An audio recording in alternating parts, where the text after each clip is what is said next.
The dust from the wagon wheels had barely settled when Martha Coleman handed over her daughter to the Apache warrior. "Take her. She's not fit for a proper white household," she said, counting the coins. The young woman stood motionless, her head bowed, feeling the weight of 18 years of her mother's disappointment. Yet when she finally looked up, she found not disgust in the warrior's eyes, but something she'd never seen before: recognition. In the days that followed, Nawiji showed her a world where beauty flowed from strength, where songs carried ancient wisdom, and where scars told stories of honor. But beyond the canyon walls, settlers whispered of savages and soldiers, patrolled with loaded rifles. Would she find the courage to embrace a love that defied everything she'd been taught to believe? Before we jump back in, tell us where you're tuning in from, and if this story touches you, make sure you're subscribed, because tomorrow I've saved something extra special for you. Sarah Coleman traced the crack in her hand mirror, following the jagged line that split her reflection in two. It was the last gift from her father before consumption took him 5 winters ago. In one half of the mirror, she saw the birthmark that spread across her left cheek like spilled tea.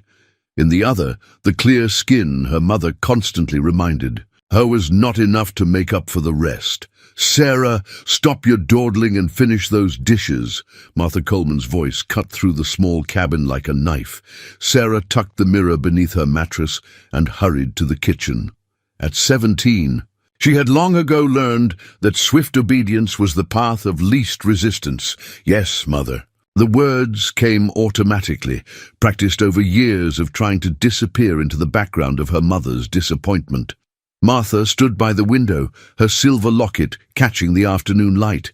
Inside was a portrait of herself in her youth, a reminder of the beauty she had once possessed and now worshipped like a departed god. She turned to examine her daughter, lips pursed in that familiar expression of distaste. "Look at you. Couldn't even bother to pin your hair properly." Martha reached out, roughly tucking a strand behind Sarah's ear. "Tomorrow we're going to town. The Morrison girls will be at church in their new dresses, and I won't have you looking like some farmer's mule beside them." Sarah nodded silently, her hands deep in the dishwater. The Morrison girls, golden-haired, pink-cheeked, and cruel in the way only beautiful girls who know their power can be. They had tormented Sarah since childhood, calling her marked by the devil when adults weren't listening. That night, as her mother slept, Sarah sat on the edge of her bed and pulled out a small wooden box from beneath the floorboards. Inside were treasures her father had given her: a smooth river stone, a pressed wildflower, a carved wooden bird. Thomas Coleman had been a quiet man, beaten down by his wife's sharp tongue, but gentle with his only daughter. "Your face is a map of heaven, Sarah girl," he'd whisper when Martha wasn't around. "Some people just don't know how to read the stars." A tear slipped down Sarah's cheek as she recalled his words. But even her father's love couldn't shield her from the truth of her existence. She was unwanted baggage in her mother's quest for social standing. The next morning, Sarah overheard a conversation that froze her blood. "She'll be gone by week's end, I promise you," her mother was saying to someone at the back door. "The arrangement is made. He's paid half already." "An Apache, Martha? That's mighty desperate, even for getting rid of a girl like her," came the reply. "Mrs. Whitaker from the general store. The savage has good silver, and that's all that matters. Besides, what prospects does she have here?" Even old Mr. Gunderson withdrew his offer after seeing that face up close. Sarah pressed herself against the wall, heart hammering. Old Mr. Gunderson was the shopkeeper, 60 if he was a day, with yellowed teeth and wandering hands. Her mother had been trying to arrange a marriage for months, but this, selling her to an Apache. That night, Sarah slipped out to the small plot where her father was buried. "Papa," she whispered, kneeling on the cool earth, "I don't know what to do." The night offered no answers, just the lonely cry of a coyote in the distance. Sarah clutched her cracked mirror to her chest and made a silent promise to herself: whatever happened next, she would face it with the quiet dignity her father had taught her. 3 days later, Martha Coleman sold her only daughter at the trading post for 30 pieces of silver and a promise that the Apache would take her far enough away that the neighbors would stop asking uncomfortable questions.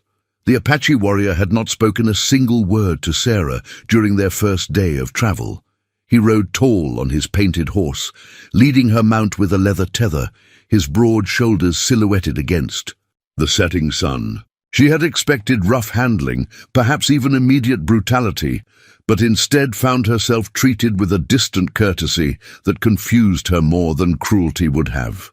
As they made camp that first night, Sarah huddled near the small fire, watching him through lowered lashes. He moved with an economy of motion that spoke of a lifetime in the wilderness. His face, weathered by sun and wind, revealed little of his thoughts.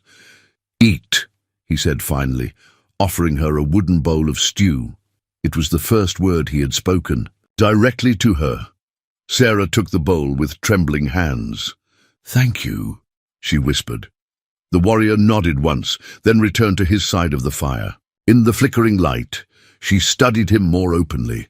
The intricate beadwork on his leather vest, the eagle feather tied in his long black hair, the scars on his forearms that told stories she couldn't read. "Your name?" he asked, after they had eaten in silence. "Sarah," she replied, her voice stronger than she expected. "Sarah Coleman." He nodded thoughtfully. "I am Nawi." "What does it mean?" The question slipped out before she could stop herself. A ghost of a smile touched his lips. "He who sees." They traveled for 3 more days, gradually leaving behind the familiar territory of homesteads and trading posts. The land grew wilder, more beautiful in its untamed state.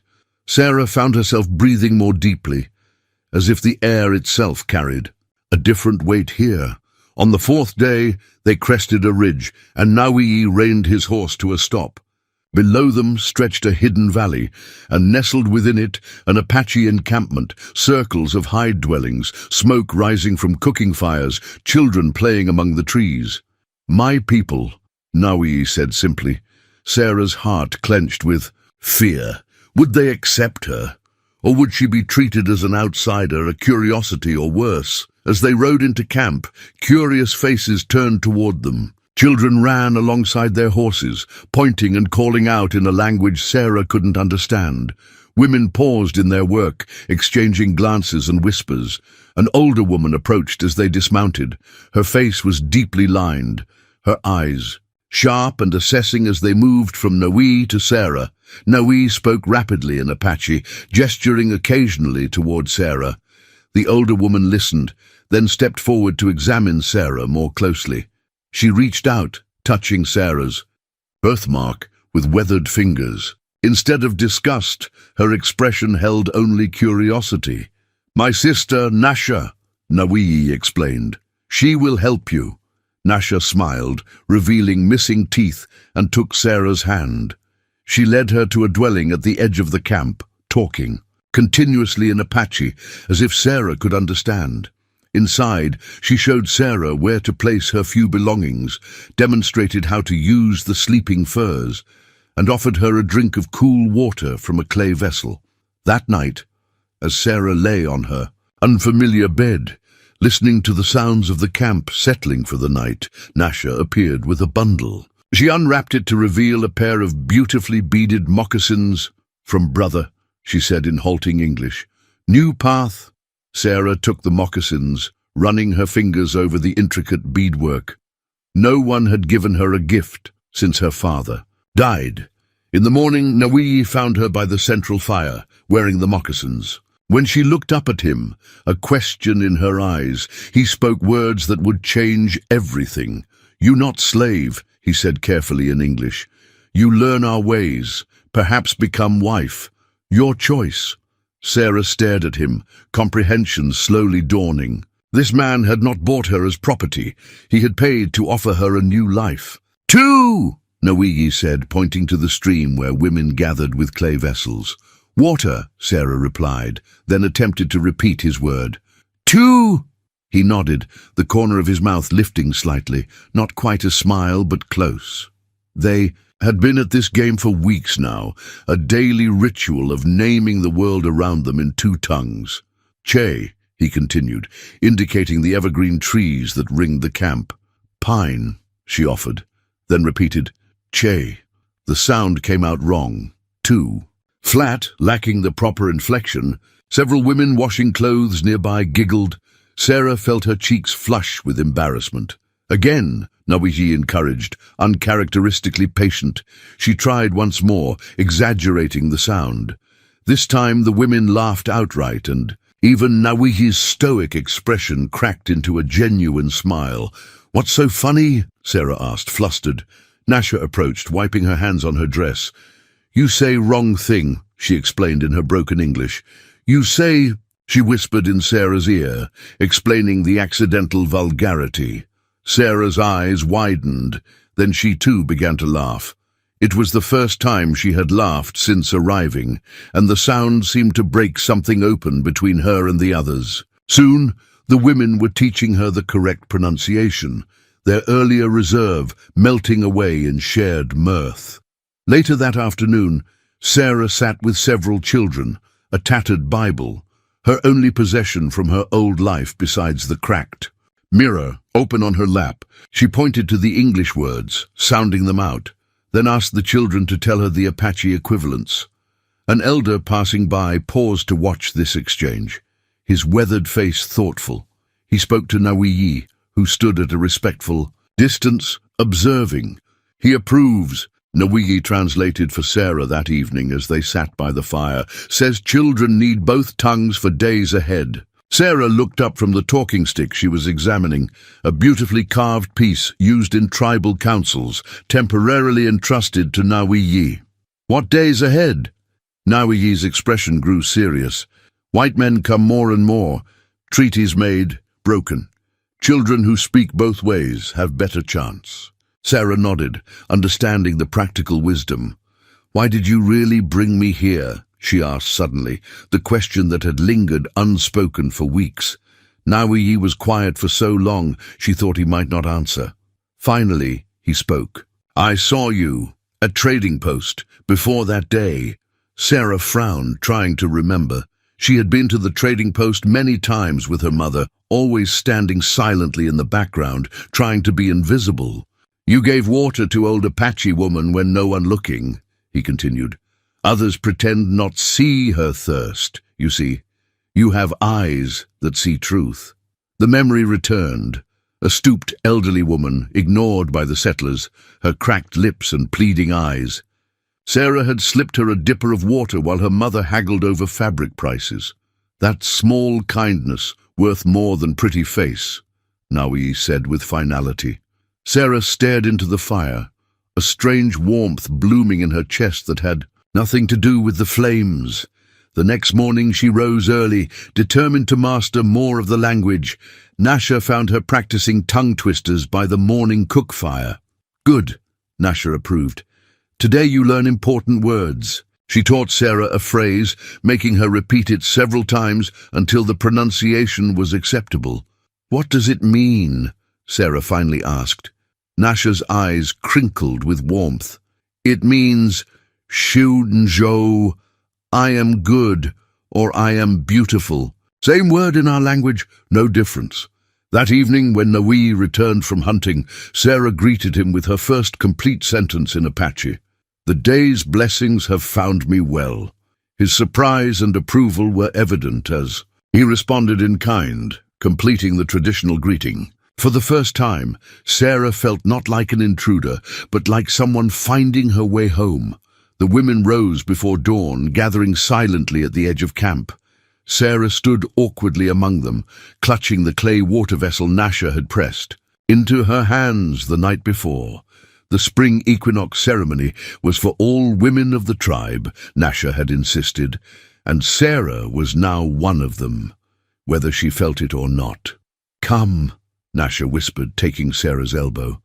"Long walk before sun." They followed a hidden trail through pine forests and narrow canyons, the older women leading with sure steps, despite the dim pre-dawn light. No one spoke. Even the children who accompanied their mothers seemed to understand the solemnity of the occasion. After nearly 2 hours of walking, the procession halted at the base of a red rock cliff. One of the elders approached what appeared to be a solid wall of stone, then slipped sideways into a nearly invisible crevice. One by one, the women followed. Sarah hesitated at the entrance, peering into the darkness. "Sacred place," Nasha explained, quietly. "Springs of the mothers. Come." She squeezed Sarah's hand reassuringly. Inside, the narrow passage opened into a cathedral-like cavern. Shafts of early morning light filtered through cracks in the ceiling, illuminating a series of steaming pools descending in tiers along the cave floor. The air was thick with mineral-scented mist. The women moved to the pools, disrobing without self-consciousness and slipping into the warm waters. Nasha guided Sarah to a small pool somewhat apart from the others, clearly sensing her unease. "Just water," Nasha said gently. "Water knows no difference between Apache skin and white skin." Sarah slowly removed her dress and moccasins, painfully aware of her paleness in this sea of bronze bodies. She kept her eyes downcast as she eased into the warm spring, the mineral water embracing her like a mother's arms, a sensation she had almost forgotten. "Look," Nasha said, pointing to the still surface of their pool. Sarah's reflection stared back at her, the birthmark visible even in the dim light. But here, surrounded by the ancient stone and sacred waters, it seemed less a mark of shame and more simply a part of her face, no more significant than her nose or chin.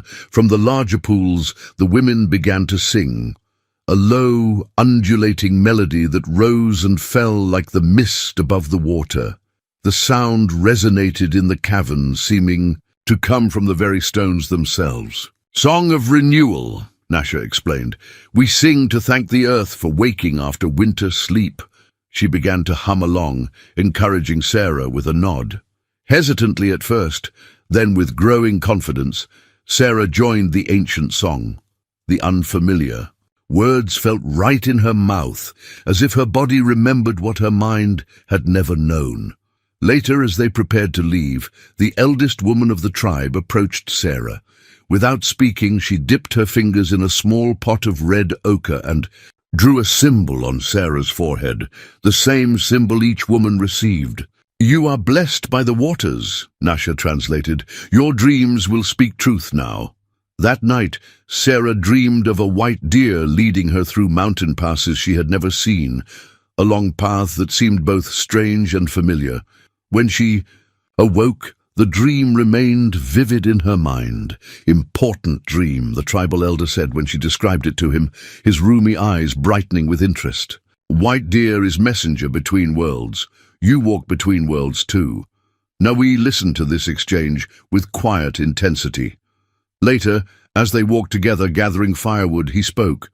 "My people believe first dreams after spring ceremony show true path." "What does my dream mean?" Sarah asked. "Means you belong to both worlds, but must choose your own trail," he replied. "Like white deer, rare, seen by few." He paused, then added, "You need Apache name now, dream name." He considered for a moment, then nodded decisively. "Toba-ihi. It means water offering." Sarah repeated the name, feeling its rightness settle into her bones. She had entered the springs as Sarah Coleman, unwanted daughter of Martha. She emerged as Toba-ihi, blessed by the ancient waters, walking between worlds. The hunting party moved silently through the forest, following deer tracks along the river. Sarah, or Toba-ihi, as she was now called within the tribe, walked between Nawi'i and his cousin, Taklishim. After months of practice, she had learned to place her feet as they did, avoiding dried leaves and brittle twigs. Nawi'a had been reluctant to bring her, but the meat stores were running low, and every able body was needed to carry back the hoped-for bounty. Sarah had proven herself useful in previous smaller hunts, her steady hands good at dressing smaller game. They froze at Nawii's raised hand. Ahead, voices carried through the trees. English voices. Settlers. "We should go around," Taklishim whispered in Apache. "Too close to the white men's new fence." Nawii nodded grimly. They had discovered the fence just days earlier. A line of posts and wire cutting across what had always been Apache hunting grounds. As they turned to retreat, a branch snapped loudly beneath someone's foot. Sarah winced. The voices ahead went silent. "Who's there?" a man called out. "Show yourselves." Nawii muttered something under his breath, then straightened. "We walk proud," he said in Apache. "This is still our land." He stepped forward into a small clearing where 3 white men stood beside freshly cut timber. Their eyes widened at the sight of the Apache hunters, hands instinctively moving to their rifles. "We hunt, not looking for trouble," Nawii said in careful English. One of the settlers, a red-faced man with Apache beard, spat on the ground. "You're on the wrong side of the fence, Injun." "No fence when grandfather hunt here," Nawii replied evenly. "No fence last moon." The tension crackled like static before a storm. Sarah kept her eyes lowered, hoping to remain unnoticed behind Nawii's broader frame. But luck was not with her. "Christ almighty," said the youngest settler, barely more than a boy. "They've got a white woman with them." All eyes turned to Sarah. She felt her face flush under their scrutiny, but forced herself to stand tall. "You being held captive, miss?" asked the third man, older and calmer than his companions. "Blink twice if you can't speak freely." Despite her nervousness, Sarah almost laughed at the absurdity. "I'm not a captive," she said clearly. "I'm with them by choice." The men exchanged looks of disbelief and disgust. "She's gone savage," the red-faced man declared. "Look at her, dressed like one of them." The young one stepped forward. "Ma'am, whatever they've done to you, you can come with us. We've got a settlement, just over that ridge. Decent Christian women who'll help you get back to civilization." Sarah felt Nawii's tension beside her, the slight shift in his stance that suggested he was preparing for trouble. She placed a gentle hand on his arm. "Thank you for your concern," she said firmly, "but I am exactly where I wish to be." The older settler shook his head. "Army patrol comes through every fortnight. We'll be sure to tell them about you. They can sort this out proper." "There is nothing to sort," Nawii said, his voice calm but with an edge of steel. "We go. Now, hunt elsewhere." As they backed away, the red-faced settler called after them, "Your kind's days are numbered in these parts, Redskin." Treaty or no treaty? Only when they were well away from the clearing did Sarah realize she was trembling. Nawii noticed and guided her to sit on a fallen log. "You spoke well," he said quietly. "They looked at me like I was insane." She replied, still shaken, "To them you are." He reached into his pouch and pulled out a small object, a trade knife in a beaded sheath. "Time you carry this, not safe times." Sarah took the knife, feeling its unfamiliar weight. "I wouldn't know how to use it." "I teach." His eyes met hers, serious and intent. "Women of my people are warriors too, when needed." That evening, as Nawii showed her how to grip the knife, how to move with it as an extension of her arm, Sarah realized something profound. Despite the settlers' pitying looks and offers of rescue, she had never felt safer than she did among these people whom whites had called savages. The coughing began among the children first, a dry, persistent hack that echoed through the camp at night. Within days, 6 children were feverish, their small bodies burning like coals beneath their blankets. Nash's son, Little Fox, was the worst affected, his breathing shallow and labored. Disha, tribe's medicine woman, elderly Habitin, moved from dwelling to dwelling, administering teas and performing healing rituals. Sarah followed, carrying Habitin's medicine bundle, a leather pouch filled with herbs, stones, and sacred objects. "Wash hands between each child," Sarah instructed the mothers in Apache, remembering her father's insistence on cleanliness when treating the sick. Thomas Coleman had been no doctor, but he'd read medical journals and applied what knowledge he could gather on the frontier. As night fell, Little Fox's condition worsened. His fever raged, and a bluish tint appeared around his lips. Lung sickness, Habitin said gravely, placing gnarled hands on the boy's chest. Same that took many 2 winters ago. Sarah felt a chill. Pneumonia. She had seen it before, the same illness that had claimed her father. My father used steam, she said hesitantly. And a plant with purple flowers, he called it echinacea. Habitin's eyes sharpened with interest. Show me this plant. Sarah sketched it in the dirt floor. It grows in meadows. I've seen it near the eastern springs. Nawi appeared in the doorway, returning from hunting to find the camp in crisis. His expression tightened at the sight of his nephew's condition. I will find this flower, he declared after Sarah explained. Now, tonight, I'll come with you, Sarah said, rising. I know what to look for. They rode through moonlit forests, Sarah clinging to Nawi's back, directing him toward meadows where she'd seen the plant growing. The night was cold, their breath forming clouds in the darkness. There, she finally said, pointing to a clearing. By the light of Nawi's torch, they found the distinctive purple coneflowers, their centers dark and spiky. Back at camp, Sarah showed Habitin how to prepare the roots, making a strong tea and adding honey to mask the bitterness. They placed heated stones in water, creating steam for the sick children to breathe.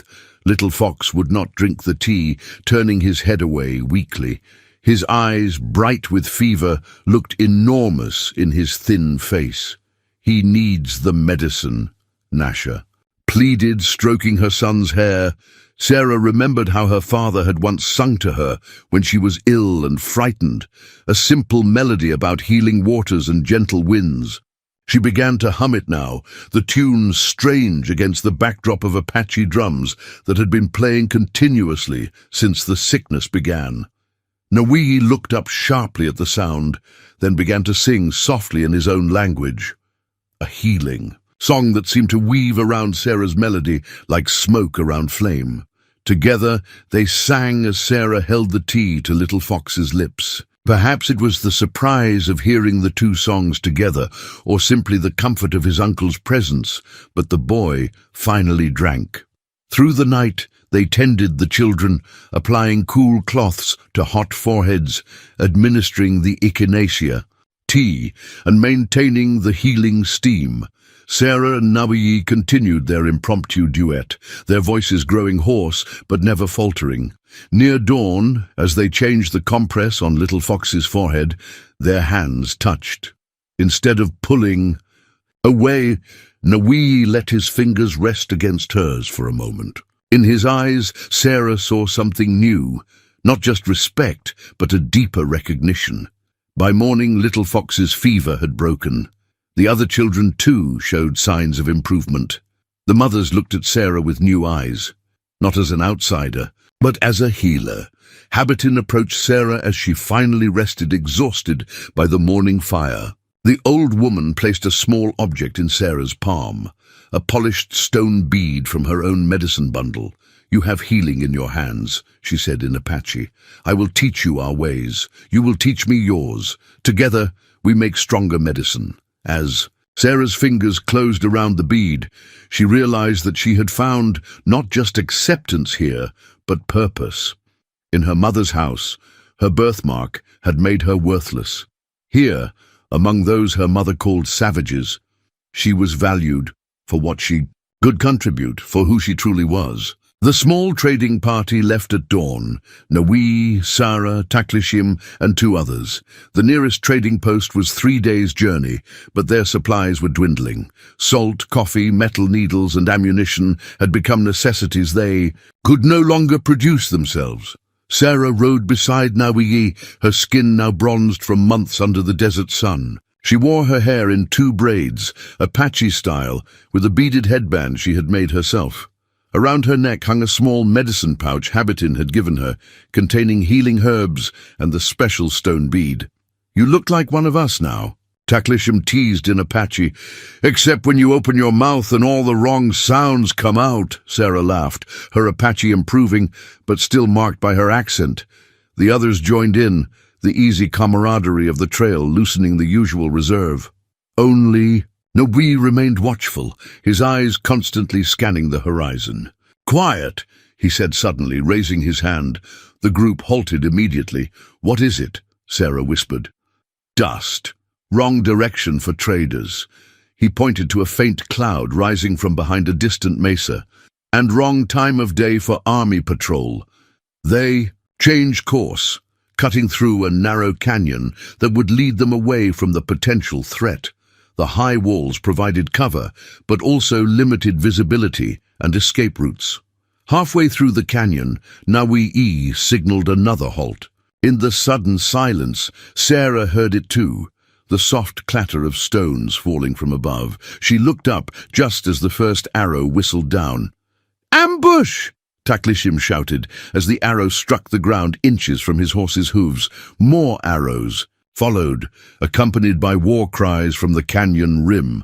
Nawi recognized the sound. "Comanche," he said grimly. "Old enemies." The Apache warriors returned fire with their few rifles, but they were exposed and outnumbered. A Comanche warrior appeared on the trail ahead, blocking their passage. "This way!" Nawi shouted, wheeling his horse toward a nearly invisible crevice in the canyon wall.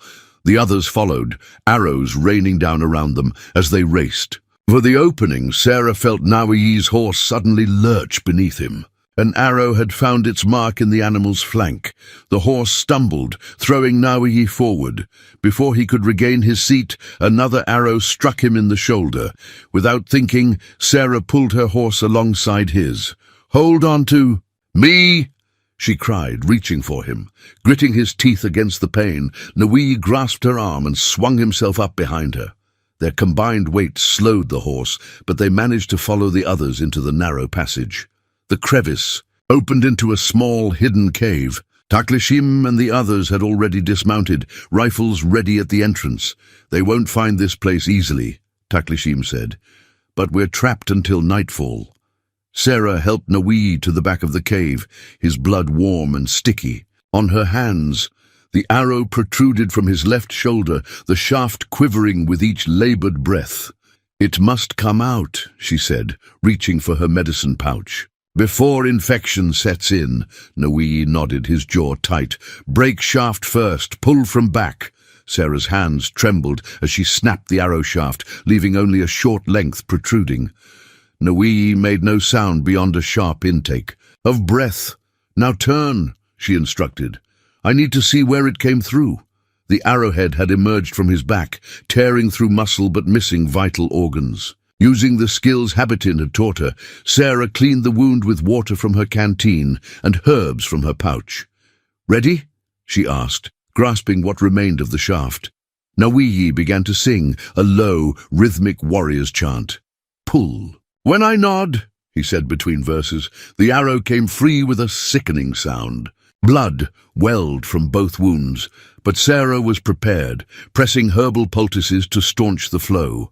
As night fell, they remained hidden, listening to the occasional calls of their pursuers in the canyon below. Nawi drifted between consciousness and fevered sleep, his head resting in Sarah's lap. "You saved me," he murmured once, his eyes opening to focus on her face. "You would have done the same," she replied softly. His hand found hers, fingers intertwining. "Yes," he agreed, "but not all would save enemy of their people." Sarah realized he meant her own kind, the whites who considered all Indians enemies. "You're not my enemy," she whispered. "You never were." In the darkness of the cave, surrounded by danger, something shifted between them, a bond forged in blood and trust that went deeper than words could express. The news came with a trader who occasionally visited the Apache camp, bringing goods to barter and information from the white settlements. Sarah was helping Habitin sort medicinal plants when the trader's wagon arrived. "That Coleman woman's been asking about you all over the territory," the grizzled man told Sarah as he accepted a cup of coffee, "offering a reward for information on your whereabouts." Sarah's hands stilled, the dried sage leaves she'd been bundling suddenly brittle between her fingers. "My mother?" she asked, her voice barely audible. "Looking for me?" The trader nodded, eyeing her curiously. "Says you were taken against your will. Army patrol's been alerted too." That evening, the tribe's council gathered to discuss this new threat. Sarah sat beside Nawigi, now fully recovered from his wound, as the elders debated in rapid Apache. "White, soldiers come, looking for her," one elder said, nodding towards Sarah. "Bring trouble to all." "We move camp," another suggested. "Higher into mountains." "And leave our ancestral hunting grounds?" challenged a third. "Give up more land to the whites." Sarah understood enough now to follow the discussion, her heart heavy with guilt. Her presence was endangering the people who had become her family. "I could go," she offered quietly in Apache. "Meet my mother. Tell her the truth." Nawiyi's hand covered hers, warm and steady. "Your choice," he said. "But remember who she is. Remember who you have become." That night, Sarah couldn't sleep. Memories of her mother surfaced like stones in a riverbed, sharp-edged and immovable. Martha Coleman standing over her, lips pinched in disappointment. "Hold still. If we pull your hair tight enough, perhaps no one will notice that mark of yours." Martha slapping her hand away from a freshly baked pie. "Those are for the church social, not for you. No one wants to eat something touched by those hands." Martha, speaking to Mrs. Whitaker as if Sarah weren't present. What man would want her? "I've tried everything. Tonics, poultices. Nothing fades that mark. It's my cross to bear." And finally, Martha counting silver coins as she handed her only daughter to a stranger. Sarah rose and lit a small lamp. From beneath her sleeping furs, she retrieved a scrap of paper and a stub of pencil, treasures from the trading post. She began to write. "Mother, I was not taken against my will. You sold me, and in doing so, gave me freedom I never knew under your roof. Here I am valued. Here I have—" She paused, staring at the words. What could she possibly say that her mother would understand? How could she explain that among those Martha called savages, she had found acceptance, purpose, and perhaps even love? The paper tore as she folded it, an accidental rip separating her words, just as her life had been divided, before and after. Sarah stared at the torn letter, then deliberately tore it in half again. Some bridges could not be rebuilt, some wounds would never heal. In the morning the council reached its decision. They would not abandon their lands, but they would send scouts to watch for army patrols and prepare escape routes if needed. "And me?" Sarah asked Nawigi as they walked to the stream afterward. "You choose your path now," he said simply. "No one here will force you. Unlike your mother." Sarah looked at him, this man who had bought her for silver coins but had never once treated her as property, who had offered her a choice from the beginning, who had seen worth in her when her own blood could not. "My path is here," she said with quiet certainty, "with the people who saw me truly." That night, Sarah took the torn letter and cast half of it into the fire, watching as her mother's name curled and blackened in the flames. The other half she kept, not as a connection to her past, but as a reminder of her choice. Martha Coleman's. Shadow might stretch across the territory, but it no longer darkened Sarah's heart. Summer solstice approached, bringing with it the longest days and shortest nights of the year. The camp buzzed with preparations for the celebration. Special foods were gathered, ceremonial clothing mended, and young people practiced traditional dances with extra enthusiasm. "You not join others?" Nasha asked, finding Sarah alone by the stream, washing her hair with yucca root. Sarah looked up, water dripping from her dark blonde braids. "I don't know the dances well enough." Nasha laughed. "How you learn if not practice? Come."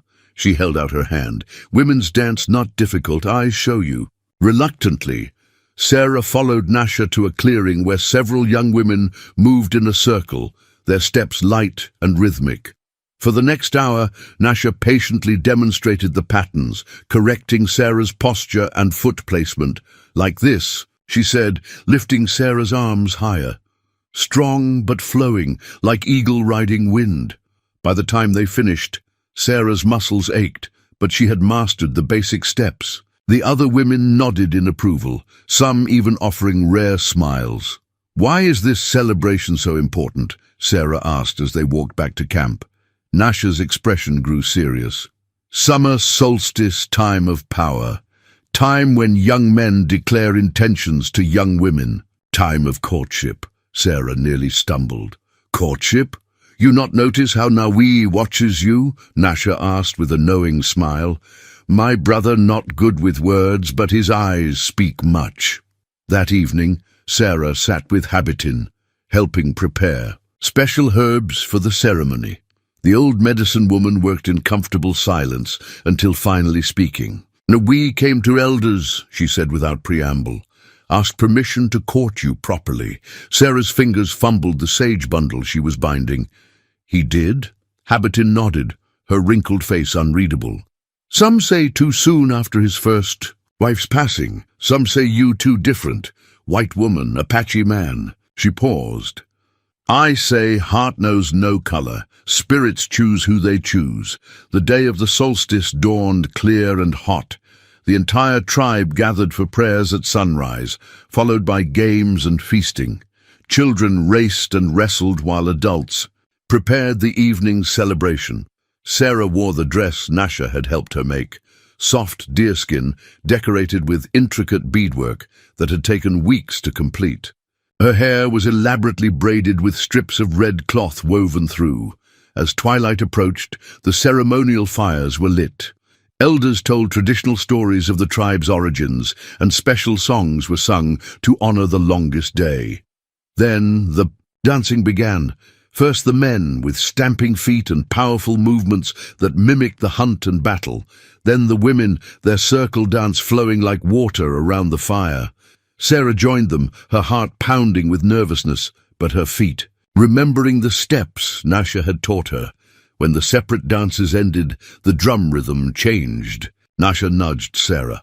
"Watch now," she whispered. "Courtship dance begins." One by one, young men approached the circle of women, offering gifts to those they wished to court. Some were accepted with shy smiles, others politely declined. Then Nawiyi stepped forward. Unlike the younger men in their elaborate regalia, he wore simple clothing, dignified by his bearing alone. In his hand, he held a single eagle feather, a rare and precious gift that symbolized honor and respect. The circle of dancers parted as he approached Sarah. The drumming seemed to fade as he stood before her, his dark eyes reflecting the firelight. "I offer this with open heart," he said in Apache, loud enough for all to hear, "not as warrior to woman, but as one spirit recognizing another." Sarah's throat tightened with emotion. In his hands, the eagle feather represented everything her mother had never seen in her: strength, beauty, freedom. With trembling fingers she accepted the feather. A murmur of approval rippled through the watching tribe.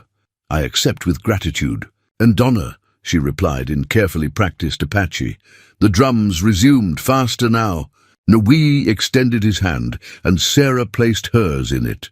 Together they stepped into the dance, not the separate men's or women's dances, but the paired courtship dance that symbolized the union of masculine and feminine energies.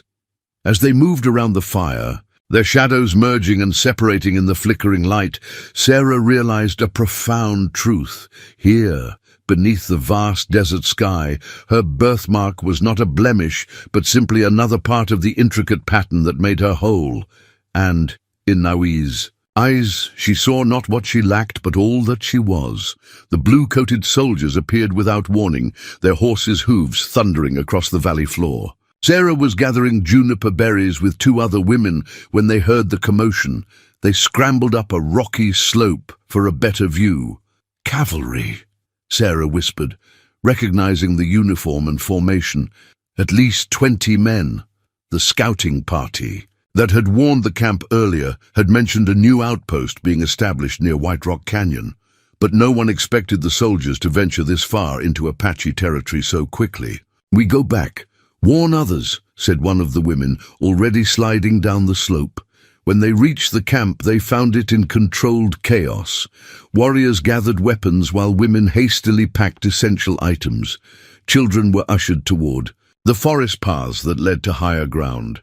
"They're moving directly toward our hunting grounds," Sarah told Nawii, who stood with the tribal council. The chief, a weathered man named Dewhew, frowned deeply.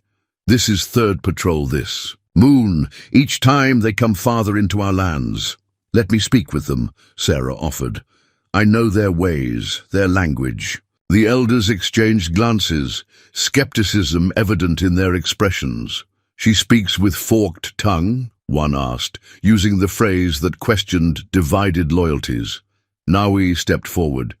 "She has proven her heart, and we need to know their purpose." After brief deliberation, the council agreed. Sarah would accompany Nawii and 2 other warriors to meet the cavalry patrol under a flag of truce. They rode out, Sarah's heart pounding against her ribs. She hadn't spoken. The white soldiers, since coming to live with the tribe nearly a year ago. Her Apache clothing and sun-browned skin marked her transformation, but her features would immediately identify her as white. The cavalry patrol reined in at their approach, rifles ready, but not aimed. A young lieutenant with a neatly trimmed mustache rode forward. "I am Lieutenant James Hayes, United States Cavalry," he announced. "You're on government land now, according to the new treaty." Sarah translated for Nawii, then responded in English. "With respect, Lieutenant, no new treaty has been presented to Chief Dewhew. This has been Apache land for generations." Hayes's eyes widened as he registered Sarah's perfect English and unmistakably white features beneath her Apache styling. "Good Lord," he exclaimed, "you're a white woman." "I am Tobaihi of the Undone people," Sarah replied calmly, using the Apache's name for themselves. Hayes squinted at her. "You look familiar. Wait, you're Martha Coleman's daughter, aren't you? From Willow Creek?" Sarah's stomach clenched. "I was once Sarah Coleman. Ma'am, your mother's been searching for you for months, claims you were abducted." His gaze hardened as he looked at Nawi. "We can escort you back to the fort right now." "I wasn't abducted," Sarah said firmly. "I chose to live with the Undone people." Hayes looked unconvinced. "Perhaps we should discuss this privately, Miss Coleman." As Sarah translated the exchange for Nawihi, one of the younger cavalrymen edged his horse closer, peering at her. "She's got a mark on her face, Lieutenant," he called out. "That's the ugly Coleman girl, sure enough. Remember?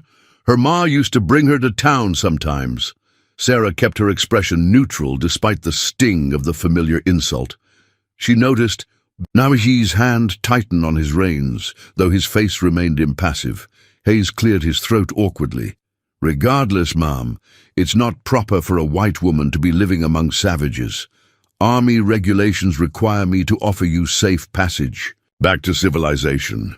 My home is with these people," Sarah replied, her voice steady. "Now, what is your business in this territory?" Hayes straightened in his saddle, professional again. "We're mapping the region for the new military road, Fort Santiago to the railroad." Nawi asked a question, which Sarah translated. "Will this road cross our hunting grounds?" "The road will go where it's ordered to go," Hayes said dismissively. "You people would do well to cooperate with progress." As they spoke, Sarah noticed a map case protruding from Hayes's saddlebag. When the lieutenant was distracted by a question from one of his men, she glimpsed inside it detailed plans showing not just a road, but proposed locations for additional forts that would effectively surround the Apache territory. When they returned to camp, Sarah related everything to the council, including what she had seen on the maps. "They don't plan to share the land," she concluded grimly. "They plan to control it completely." That night, as the tribe prepared for a possible hasty relocation, Nawii found Sarah by the fire. "You chose us today," he said quietly. "When soldier offered to take you back," Sarah met his gaze steadily. "There was no choice to make.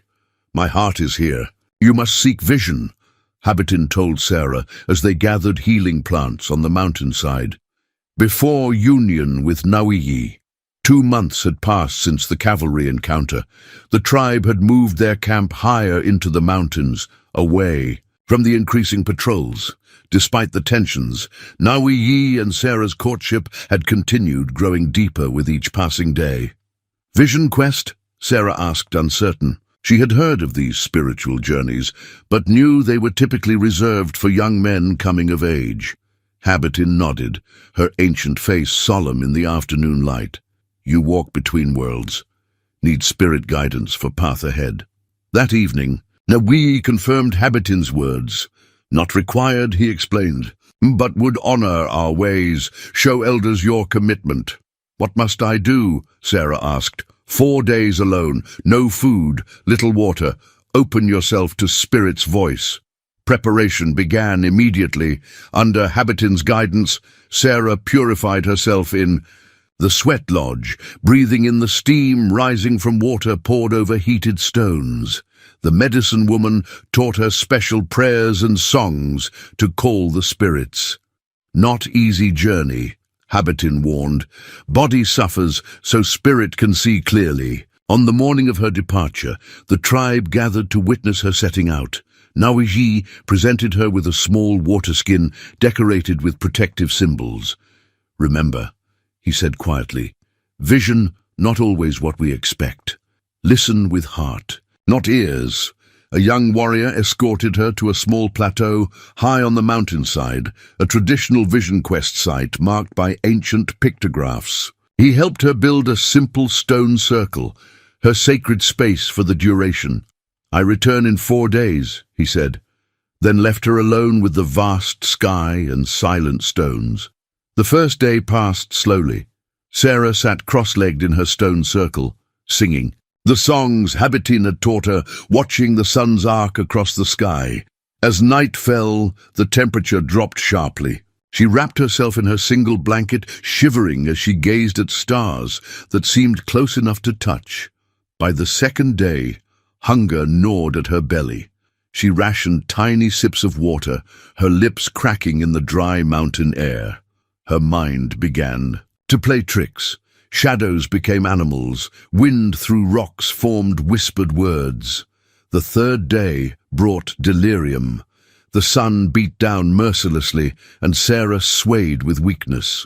Her thoughts fragmented, memories bubbling up like water from a spring, her father's gentle hands showing her how to splint a bird's broken wing, her mother's cold eyes assessing her reflection, Nauyi's face in firelight as he offered the eagle feather. As sunset painted the sky in impossible colors, Sarah thought she saw her father standing at the edge of the plateau. He smiled at her, then turned and walked toward a figure waiting in the shadows, Nauyi. The 2 men who had never met in life nodded to each other with mutual respect before both vanished like smoke. Not real, Sarah whispered, her voice rough from disuse. Just hunger dreams. The 4th day brought a violent thunderstorm. Rain lashed the plateau, soaking Sarah to the skin. Lightning split the sky, striking a dead pine near her stone circle. The tree exploded into flames despite the downpour, burning with supernatural intensity. Sarah stared into the fire, transfixed. In its depths, she saw visions. A white deer leading her through mountain passes. Children with faces that blended, her features with Nauyi's, soldiers and settlers advancing across Apache lands, blood on stones, and finally a circle of women of both races standing hand in hand around a great fire. As suddenly as it had begun, the storm passed. The burning tree collapsed into embers. Exhausted beyond measure, Sarah slumped to the ground, something hard pressed against her palm. Opening her eyes, she found a stone unlike any she had seen before, white as bone on one half, deep red-brown on the other, with a perfect line dividing the colors. She closed her fingers around it, feeling a strange warmth pulse from its core. When the young warrior returned at dawn, he found Sarah standing at the edge of the plateau, gazing toward the distant horizon. though visibly weakened by her ordeal. Something in her stance spoke of newfound strength. "You found vision?" he asked as they descended toward camp. Sarah touched the strange stone now hanging from a leather cord around her neck. "I saw many things," she replied, "some beautiful, some terrible." She paused. "I saw that I am truly of two worlds, but my path lies in bridging them, not choosing between them." The elder listened gravely to her account of the vision, nodding when she described the dual-colored stone. "Two bloods, one heart," he pronounced. "Stone shows your true nature. Spirit of white deer chose you as messenger between peoples." That night, as Sarah rested in Nasha's dwelling, recovering her strength, Nawi came to sit beside her. "You are a vision?" he asked softly. "I saw you and my father together," she told him, "and I understood that some bonds transcend the boundaries we create." The riders appeared at midday. 3 figures silhouetted against the autumn sky. The camp's sentries gave the alert, and warriors moved to defensive positions. But these were not soldiers. One rider wore a dress, her skirts arranged awkwardly. Across the saddle, Sarah was grinding corn with Nasha when Taklishim found her. "White woman comes," he said without preamble. "Says she is your mother." The grinding stone fell from Sarah's suddenly numb fingers. "My mother? Here?" Nawi met her outside the chief's dwelling, his face grave. "You wish to see her?" Sarah touched the dual-colored stone at her neck, drawing strength from it. "Yes, but not alone." They walked together to the edge of camp where the visitors waited under guard. 2 men, hired guns by the look of them, flanked a woman whose rigid posture conveyed indignation rather than fear. Martha Coleman had aged in the 15 months since she'd sold her daughter. New lines etched her once proud face, and streaks of grey showed in her carefully arranged hair. The silver locket still hung around her neck, a talisman of faded beauty. Her eyes widened at the sight of Sarah. "Good Lord," she breathed. "What have they done to you?" Sarah stood straight, conscious of her deerskin dress, her beaded moccasins, the intricate braids adorned with feathers. "Hello, Mother? Is that all you have to say? After all this time? After what these savages did, stealing you away?" Martha's voice rose shrilly. "They didn't steal me," Sarah replied evenly. "You sold me for 30 pieces of silver." Martha flushed. "I did no such thing. I've been searching for you since those Apache raiders took you from our homestead. I've spent every penny trying to find you." She turned to Nawi, her expression venomous. "This savage will hang when the army hears of this." Nawi remained impassive, though Sarah felt him tense beside her. "No one took me against my will," Sarah said firmly. "And his name is Nawi. He is to be my husband." Martha recoiled as if struck. "Husband? Have you lost your mind? Look at what they've done to you, dressed like a heathen, living in filth, forgetting your own people." "My own people," Sarah's voice hardened. "The people who mocked my birthmark, who called me cursed, who treated me as worthless because I didn't meet their standard of beauty. I am your mother," Martha hissed. "I know what's best for you, always have." "You know nothing about me," Sarah replied. "You never did." One of the hired men shifted uncomfortably. "Mrs. Coleman, maybe we should go. These Indians don't look too friendly." "I'm not leaving without my daughter," Martha declared. She softened her voice, reaching out to Sarah. "Darling, I know you're confused. Stockholm Syndrome, the doctor called it. You've been their captive so long you think you want to stay. But we can help you. There's a specialist in Denver who treats girls who've been defiled by savages." Sarah felt a surge of anger unlike anything she'd experienced before. "I have not been defiled," she said, each word precise and cutting. "I have been honored, valued, respected. Can you say you ever did the same?" Martha's face twisted with fury. "How dare you speak to me that way, after all I sacrificed for you? Do you know what it was like, raising a marked child alone after your father died? The shame of it? The burden?" "I was never your burden to bear," Sarah said quietly. "I was your daughter to love." For a moment something flickered in Martha's eyes, a flash of pain, perhaps even regret. but it hardened almost instantly into familiar disdain. "You always were an ungrateful child," she said coldly, "just like your father, weak, sentimental. Look at you now, not even properly white anymore. Gone savage through and through." "If this is savage," Sarah gestured to the camp behind her, where people lived in harmony with each other and the land, "then I choose it gladly over what you call civilization." Martha turned to the men.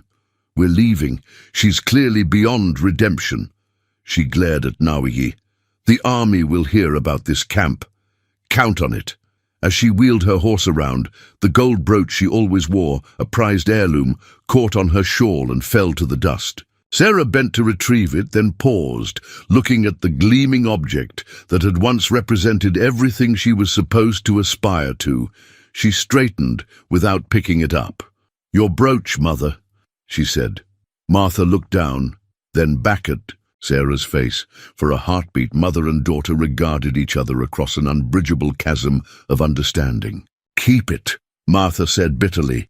"It's the only thing of value you'll ever have out here with these animals." Sarah watched silently as the three riders disappeared into the distance. Only when they were gone did she realize Nawi's hand had been holding hers throughout the confrontation. "You stood strong," he said simply.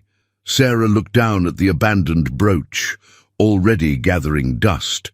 "Some chains," she replied, "are harder to break than others." The first snow came early that year, blanketing the mountains in white silence before the tribe had completed their winter preparations. Game grew scarce almost overnight, and the stored provisions began to dwindle faster than anticipated. "Harder. Winter than many seasons," Dubuhill, the chief, observed during council. "Old ones say, when snow comes before full moon of freezing month, much hardship follows." Sarah listened carefully, now fluent enough in Apache to follow the nuances of discussion. After the meeting, she approached Nasha with an idea. "My father taught me ways to preserve food that might help," she explained. "A method for smoking meat that makes it last longer, and how to store roots and berries in sand to prevent rot." Nasha's eyes brightened. "Show us." Over the next days, Sarah worked with the women, demonstrating techniques learned from both her father and books he had treasured. They constructed smokehouses using frameworks of branches covered with hides, perfecting the balance of smoke and heat that would cure meat thoroughly without cooking it. "White people have some good ways," admitted one of the older women, inspecting the first batch of smoked venison. "This will feed many through Snowmelt's moon." As the days grew shorter and the nights colder, Sarah began another project. Gathering scraps of hide and cloth, she designed a large quilt that combined traditional Apache geometric patterns with the patchwork techniques she had learned as a girl. "What is this for?" asked a curious child, watching Sarah stitch together the pieces. "For the storytelling nights," Sarah explained. "One blanket large enough for many children to sit beneath while they listen to the elders' tales." Word of the project spread, and soon women were bringing contributions: a scrap of ceremonial clothing, a piece of a child's outgrown dress, a square of trade cloth saved for something special. Each edition came with a story, a memory, a piece of personal history that Sarah carefully incorporated into the growing quilt. The winter deepened. Snow piled high around the dwellings, and fierce winds howled down from the peaks. On the longest night of the year, the tribe gathered in the largest dwelling for a celebration of storytelling and song. Sarah's quilt, now complete, covered the laps of a dozen children who sat wide-eyed as elders recounted the ancient stories of their people, how first man and first woman emerged into this world, how coyotes stole fire, how the stars were placed in the night sky. Nawi took his turn, sharing a warrior's tale of courage and sacrifice that held even the most restless children spellbound. Sarah watched him, his strong profile illuminated by firelight, and felt a surge of emotion so powerful it nearly took her breath away. This man, this place, these people, they had become her world. 2 days later, a hunting party, including Nawi and Sarah, set out to check traps in a nearby valley. As they worked, the sky darkened ominously. "Storm coming," Taklishim warned. "Big one," they hurried to finish, but the blizzard descended with unexpected ferocity. Visibility dropped to nothing in the swirling whiteness. The path back to camp instantly obscured. "There!" Nawi shouted over the wind, pointing to a dark shape amid the snow, a small hunter's shelter built into the lee of a rock formation. "We stay until storm passes." The shelter was cramped but sound, with a small fire pit in the center. They built a fire with the emergency tinder each carried, grateful for its meager warmth as the temperature plummeted outside.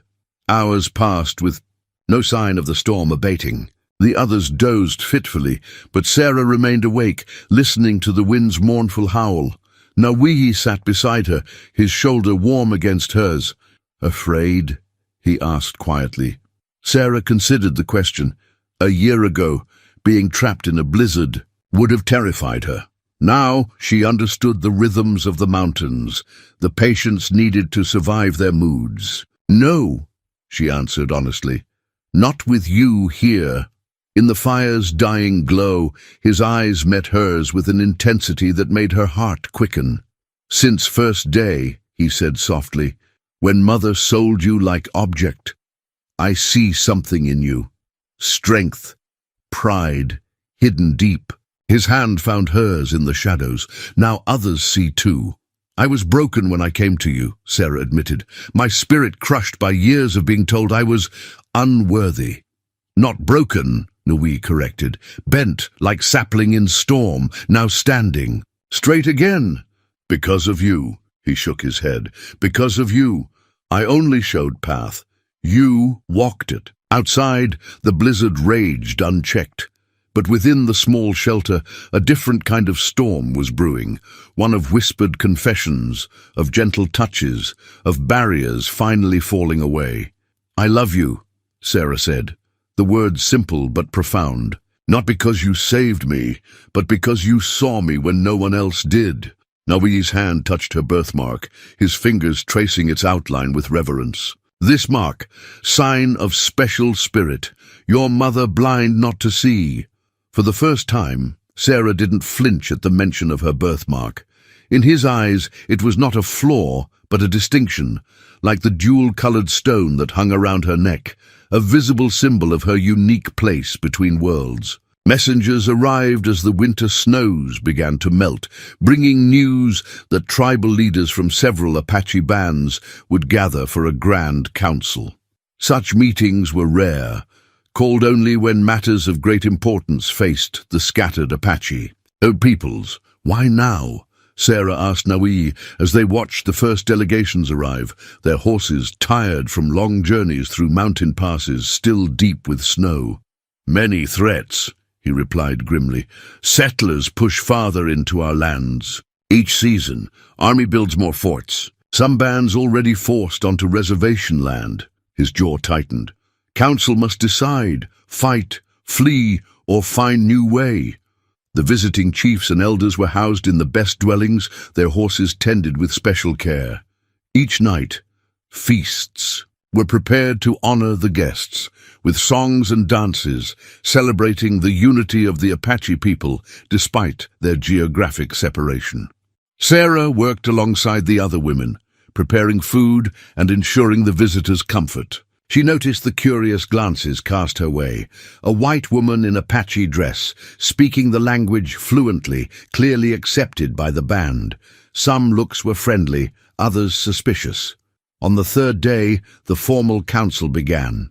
Only men were permitted to enter the large council lodge, where the ceremonial pipe would be smoked and serious matters discussed. Women, regardless of status, traditionally remained outside. As darkness fell, Nasha found Sarah grinding herbs for Habitin. "Chief Dewhugh asks for you," she said, her expression showing her surprise. "Council wants to hear your words." Sarah's hands stilled. "Me? But women don't speak in council." Nasha nodded solemnly.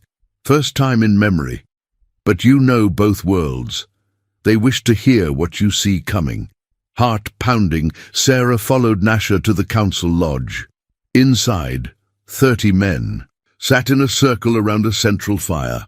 The talking stick passed from hand to hand as each speaker shared his thoughts.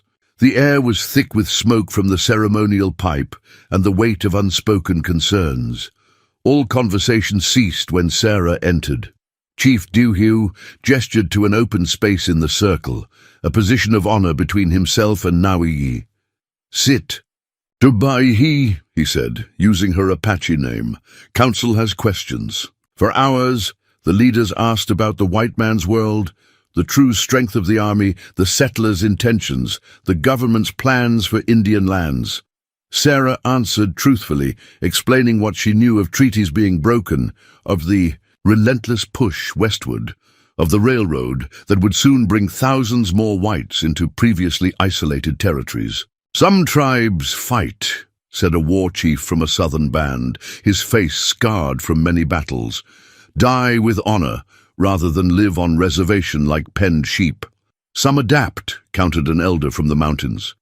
"Take what is useful from white ways, keep what is sacred of our own. Some hide," added another, "move deeper into mountains where bluecoats cannot follow." The debate continued, passionate but respectful, as befitted a council of leaders. Finally, Duhue turned to Sarah. "You walk between worlds," he said. "Your eyes see both sides of mountain. What path should Apache people take?" Sarah took a deep breath, aware that her words carried enormous weight. She thought of her mother's bitter prejudice, of Lieutenant Hayes's dismissive attitude, of the settlers' fear and hatred. But she also remembered her father's respect for the native peoples, the trader who dealt fairly with all, the occasional white person who showed curiosity rather than contempt. "The white tide cannot be stopped," she began carefully. "It flows like river in spring flood, covering all in its path." She paused, gathering her thoughts. "But water can be channeled, directed, used to nourish rather than destroy." She spoke of selective adaptation, learning English to understand treaties, trading for goods that improved life, maintaining sacred traditions while adopting useful new skills, forming alliances with fair-minded whites while avoiding those bent on destruction. 2 paths lead to death, she concluded. Fighting until the last warrior falls, or surrendering everything that makes the Apache people strong and proud. The middle path is narrow and dangerous, but it leads to a future where your children's children will still know the old songs, still speak the old language, still live with dignity. As she finished, a warrior from another band rose abruptly. "Why should we heed words of white woman?" he demanded. "Her people bring death to ours. Her loyalty lies with her own blood." Before Duhue could respond, Nauyi stood, his presence commanding immediate attention. "Tubaihi has proven her heart," he said, his voice steady but intense. "When soldiers offered to take her back to White World, she chose to stay. When her own mother came to claim her, she refused. She has learned our ways, healed our sick, shared our hunger in hard times." His eyes swept the circle. "If Apache people reject wisdom because of messenger's skin, then we have already lost what makes us strong." A long silence followed his words. Then the eldest of the council, a man whose years numbered more than 90, raised a gnarled hand. Attendants brought forward an ornately decorated pipe, the most sacred object in Apache ceremony. "Woman from 2 worlds speaks truth we must hear," the Ancient One said. "We honor her courage." The pipe was lit, prayers were offered, and for the first time in tribal memory, a woman, and a white woman at that, was invited to share in the sacred ritual that symbolized acceptance of the highest order. Spring returned to the mountains, a full cycle of seasons since Sarah had first arrived among the Apache. The anniversary did not go unnoticed. As she gathered medicinal plants with Habitin one morning, the old medicine woman nodded toward the sun. "1 year since you come," she observed. "Sun returns to same place in sky." Sarah paused, realizing the truth of it. It feels like both a lifetime and a single breath, she replied. Habitan's wrinkled face creased in a rare smile. Good sign, means you found true path.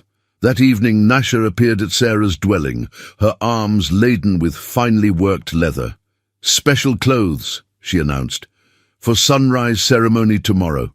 She held up an elaborately beaded dress and moccasins. My mother's wedding clothes. Now yours. Sarah touched the soft buckskin reverently. Nasha, I can't accept these. They should go to your daughter someday. My daughter has her grandmother's things from father's side, Nasha said, firmly. These for you, sister of my heart. Tears welled in Sarah's eyes at the acceptance those words represented. At dawn, Sarah dressed in the ceremonial garments, her hair freshly washed with yucca root and braided with strands of turquoise and shell. Nasha had been secretive about the exact nature of the ceremony, saying only that it was traditional to mark the spring equinox. Sarah walked to the central gathering place, where she found the entire tribe assembled in a circle. At the center stood Nawi, dressed in his finest attire, a white buckskin shirt adorned with porcupine quills, leggings fringed with horsehair, and a single eagle feather in his hair. Chief Duhiu beckoned Sarah forward. As she entered the circle, Nawi extended his hands, holding between them an object of exquisite craftsmanship, a wedding basket woven of willow and devil's claw, its intricate patterns telling a story of harmony and balance. 1 year ago, Nawi began in a voice that carried to all present. Tubayihi came among us, not by her choice, but by fate's hand. Today, she stands before us by her own will, having proven herself a true daughter of the people. He presented the basket to Sarah. This I wove with my own hands through the winter moons, thinking of you with each pattern, each row. It speaks of our path together, the outer circle of life, the inner designs of harmony, the opening that represents the doorway to the east, where the sun rises on new beginnings. Sarah accepted the basket, her hands trembling slightly. She hadn't known that Nawi had been creating this traditional Apache wedding gift all winter. The hours of patient work evident in its perfect weaving humbled her. The basket holds 4 sacred foods, Nawi continued, indicating the contents: corn pollen, pine nuts, berries, and dried meat. Earth's gifts that sustain life. As I have provided these, I pledge to provide for our life together. His dark eyes held hers intently. If you accept this basket, you accept my pledge to walk beside you all our days, to honor your wisdom, to shelter your spirit, to cherish your strength. The proposal, formal and profound, left Sarah momentarily speechless. Around her, the tribe waited silently for her response. She thought of how far she had come from that day at the trading post, from unwanted daughter to respected healer, from object of scorn to beloved woman. I accept your basket, she said clearly, her voice carrying across the hushed gathering. And I pledge in return to walk beside you through all seasons, to honor your courage, to tend your wounds, to stand strong in the face of whatever challenges we may face together. A murmur of approval rippled through the witnesses. Duhiu stepped forward, binding their wrists together with a sacred cord of woven horsehair. What is joined before the people and the Creator cannot be broken by human hands, he pronounced. You are now promised to one another. When the moon is full again, you will be joined as husband and wife. That afternoon, as the tribe celebrated, with feasting and dancing, Sarah slipped away briefly to her dwelling, taking a small piece of paper, one of her few remaining links to her previous life. She wrote a letter to Mrs. Blackwood, the kind settler woman who had once shown her kindness at the trading post. Dear Mrs. Blackwood, she began, you once told me that God has a plan for each of us, even when we cannot see it. I believe now that you were right.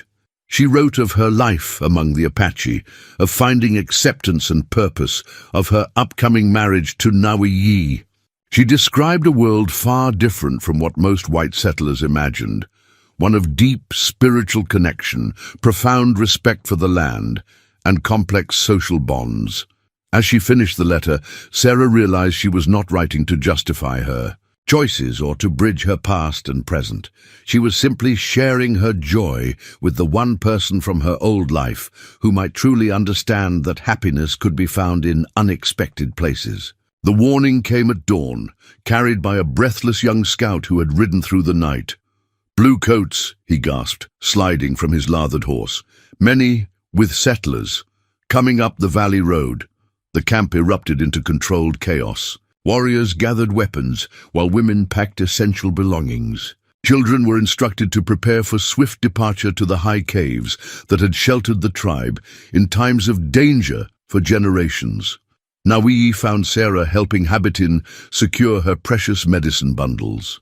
"How many?" she asked without. "In preamble, 24 soldiers, perhaps 15 settlers.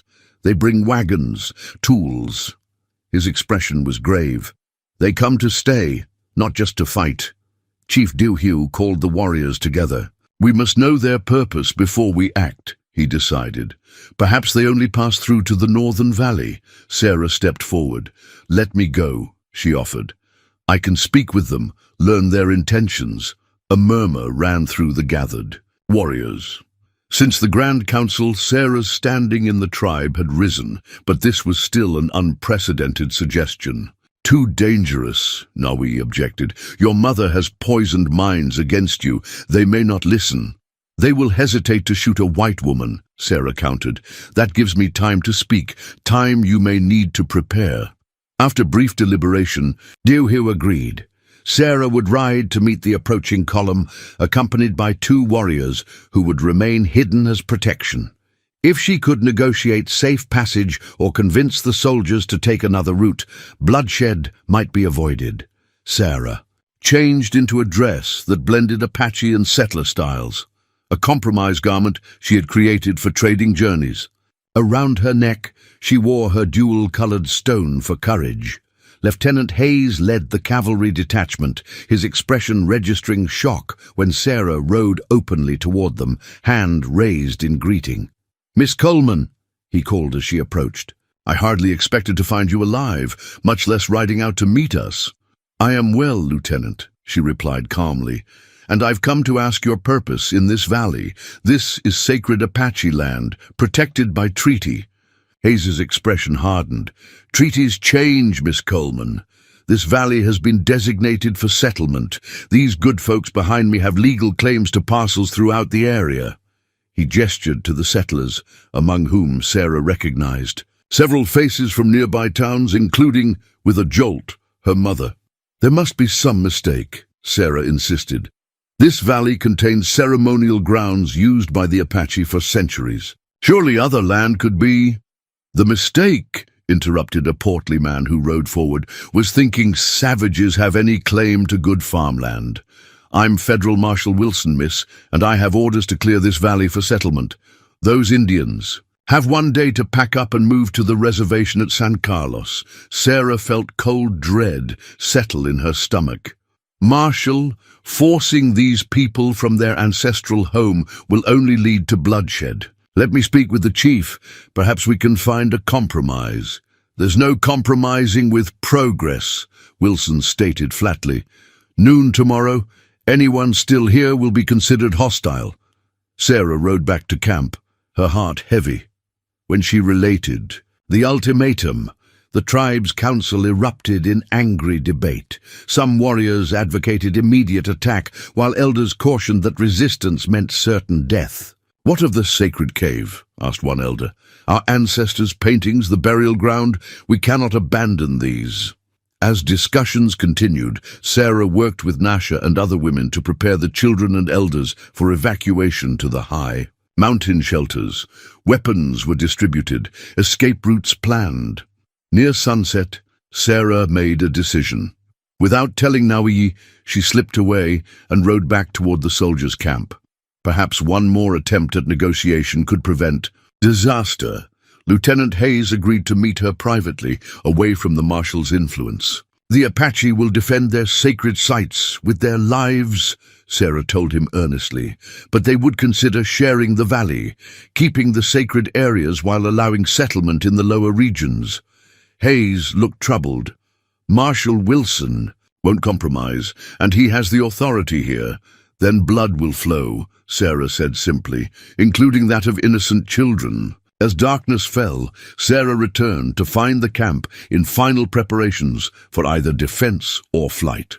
Nawee, his face painted for battle, wore his war shield strapped to his back, decorated with protective symbols and prayers for warrior strength. "You went back," he said, not a question but a statement. "I had to try," she replied. He touched her face gently.